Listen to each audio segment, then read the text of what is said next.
एक गांव में एक सेठ बहुत ही ज्यादा पैसे वाला था। उस सेठ के घर में उसकी पत्नी और उसकी एक बहुत ही सुंदर बेटी भी रहती थी।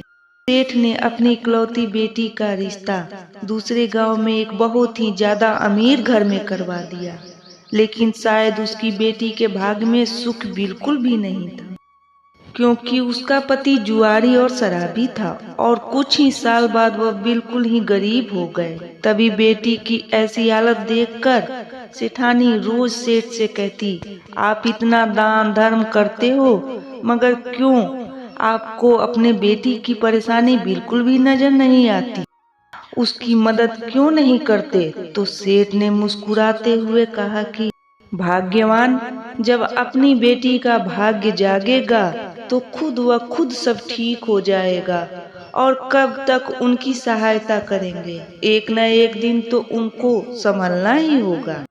तभी एक दिन उस सेठ के घर उसकी बेटी और दामाद उनसे मिलने आते हैं, तो उनकी बेटी अपनी माँ के आगे रोने लग गई, मगर सेठ अपनी बेटी से भी यही कहता है कि बेटी, जब तुम्हारा भाग्य जागेगा तो तुम्हें किसी से भी कुछ भी मांगने की जरूरत नहीं पड़ेगी।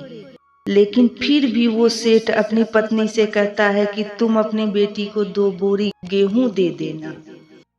तो सेठानी ने जल्दी जल्दी कुछ बूंदी के लड्डू बनाकर उन लड्डुओं के बीच कई सोने के सिक्के डाल दिए और जल्दी जल्दी में अपनी बेटी और जमाई को 2 बोरी गेहूं और वह बूंदी के लड्डू उन्हें दे दिए, और फिर वो उन्हें एक तांगे में रखकर लेकर चले गए।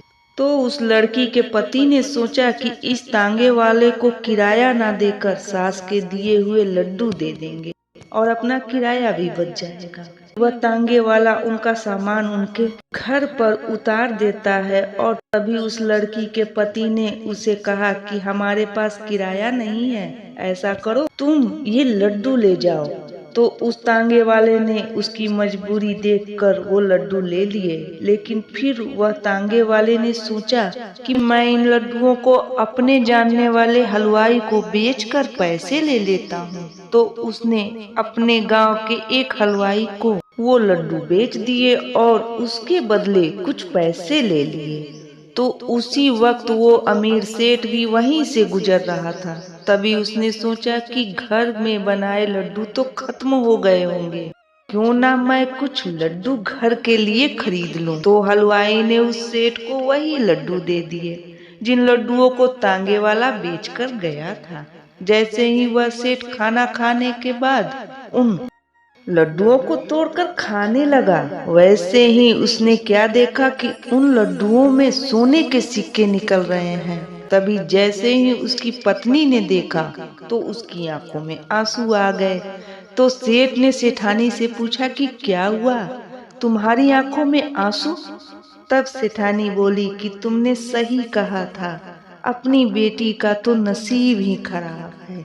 मैंने उसे तुमसे छुपाकर इन लड्डुओं में कुछ सोने के सिक्के दिए थे, लेकिन ये लड्डू तो आपके हाथ में है। तभी उसने अपनी पत्नी को अपने सीने से लगाकर कहा कि भाग्यवान, मैंने कहा था ना कि बिना भाग्य के किसी को एक दाना भी नहीं मिल सकता, और ये लीला तो उस ईश्वर की है, और जब वो चाहेगा तो अपनी बेटी को किसी के भी आगे हाथ फैलाने की कोई भी जरूरत नहीं पड़ेगी, और एक दिन उसका भी भाग्य जरूर चमकेगा। दोस्तों, वाकई में बिना भाग्य के जीवन में कुछ भी नहीं, लेकिन दोस्तों हमेशा आप अच्छे कर्म या अच्छे काम करते रहेंगे तो एक दिन भाग्य भी आपके पीछे भागने पर मजबूर हो जाएगा। धन्यवाद।